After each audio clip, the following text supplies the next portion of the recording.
Rabbuna subhanahu wa ta'ala takes a qasam. And he says, wal asr. He takes qasam by time, because time is such a valuable thing. Everything you can earn and lose, gain and have or not have. You can make a lot of money, you could lose it, make it back. One thing you never get back is time. Such a valuable thing.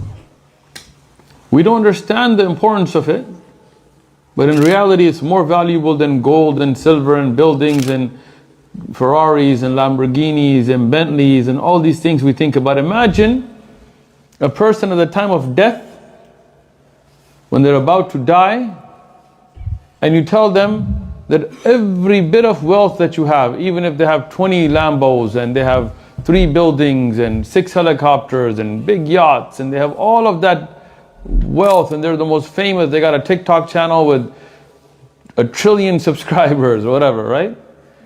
And you tell him, do you want all of that or do you want to live another day?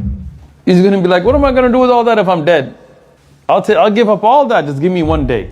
So it tells you how valuable a day is. We don't appreciate it, we waste it. But the reality is, it's more valuable than anything in the wealth of the world.